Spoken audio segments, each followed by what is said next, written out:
Dan, it seems like the goal of every team is to play its best basketball in March. Despite all of the problems, you guys apparently are playing your best basketball in March. Does it look anything like the team you hoped it would be in March? Yeah.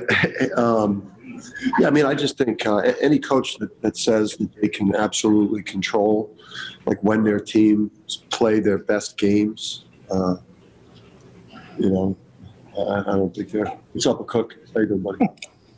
I don't think you can, can control like how great of an offensive night you have. But, my team's usually better at the end of the year because we improve a lot during the year.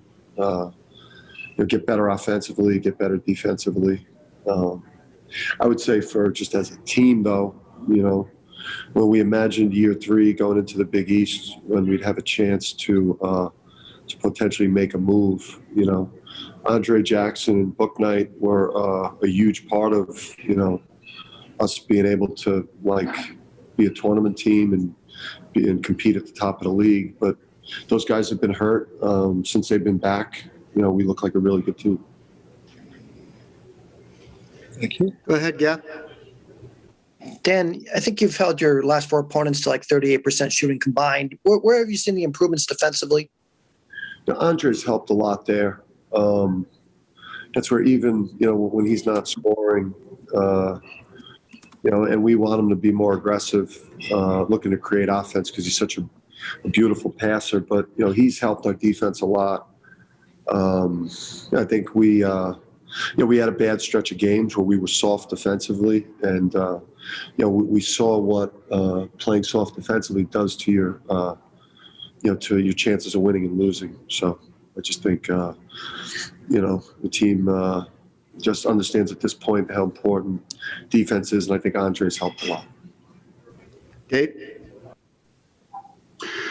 Dan, how's Josh, Carlton, and the last game, obviously Mamu got his points. What did you do kind of well against him maybe in the first half, not as well in the second? I know he obviously went to the foul line a lot. Is that kind of the key with him? Yeah, I mean, we he was at the free throw line a lot.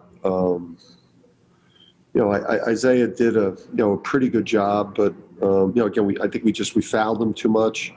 Just got to try to make him make tough shots. He's like an NBA rotation player already, just with how skilled he is offensively. So, just try to make it as hard on him as possible. But and make him make shots. We fouled him too much, but in general, we've fouled too much lately. Got to just be more disciplined. And Josh, I mean Josh. He was limited today, but he did some things, and Josh is a really good older player, so he knows these games. He knows what these games mean, so he'll be a game time decision, but I think he's got a good chance to be in there. Dan Barletta? Yeah, Dan, obviously this is a huge game for both teams. Does it feel like going into a playoff game for you and your guys?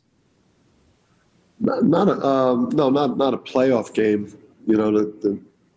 We do that next week. You'll deal with the pressure of those type of things next week. I mean, we just, listen. It's our first year back in the Big East. We're healthy. We're playing well. We know tomorrow is going to be a tough game. 2 desperate teams. Obviously, it's senior day and obviously a huge game for them. It's a big game for us. We still have a chance to finish in the top 3. So, in our first year back in the Big East, dealing with everything we've dealt with. So I look at tomorrow for us more like opportunity. It's a big game, but it's like a big opportunity for us. Charlotte? Hey, Dan, just wanted to follow up on Gavin's question. What is Andre doing specifically that's made him really good for you guys defensively? Yeah, I mean, it's, when you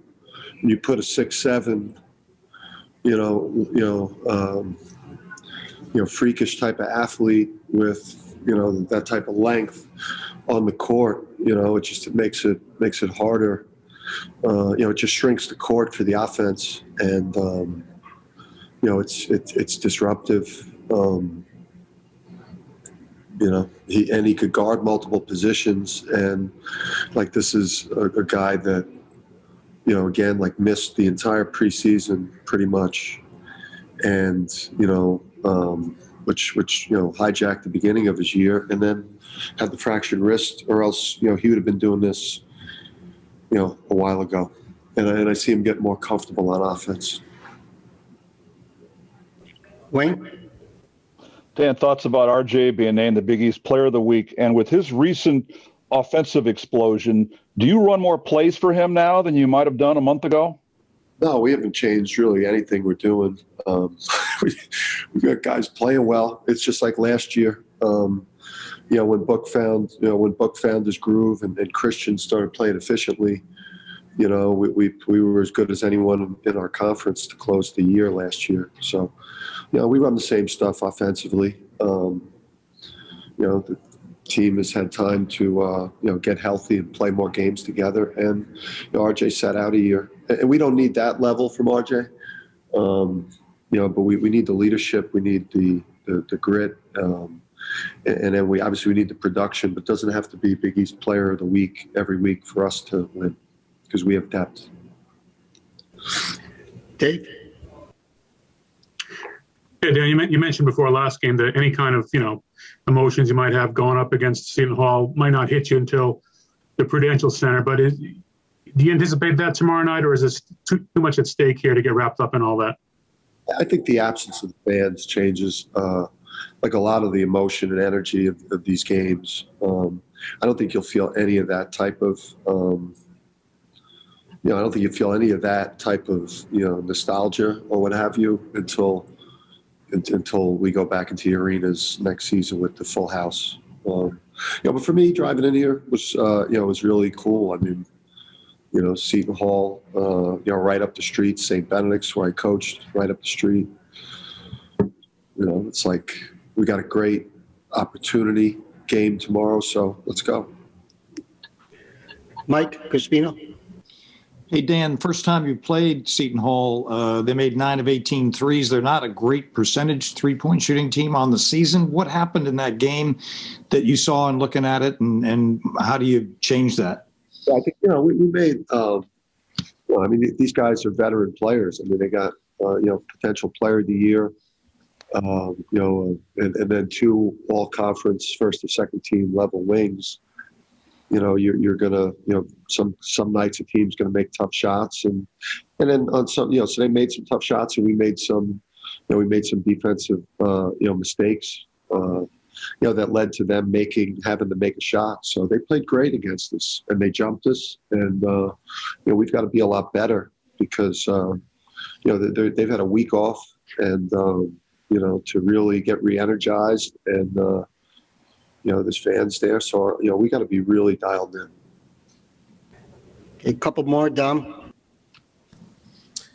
Dan, what are you seeing in Tyler's game right now, and how important is he at this point as kind of a last piece of the puzzle to give you that 3-point shooter to maybe open the floor a little bit for the other guys? Yeah, I mean, Tyler, just to have a guy that's got, again, length, and he's athletic, and he has the stability, even in games where he's not making shots. We get to play 4-on-4 because people they stay attached to him, and so he gives James more room to operate, RJ more room to operate. Obviously the rest of our guys, and it gives us room to play, throw the ball inside to Adama, Josh, Isaiah. So, he's an important guy, even on nights where, as long as he's giving us enough defensively and on the backboard, Tyler is a real weapon. Last one, Gav. Dan, you didn't have James last time when you played him. How's it kind of change things matchup-wise this time with James going against Seton Hall? Yeah, I mean, it's there's a lot of good matchups on the wing tomorrow. Roden and Kale, Molson, You know, these guys are some really, really good wing players. You know, it's a lot of talent on the floor. I don't think our league has got enough credit this year. You know, so you know, I think you know, two really good NCAA caliber teams are going to play tomorrow. So it should be a fun game.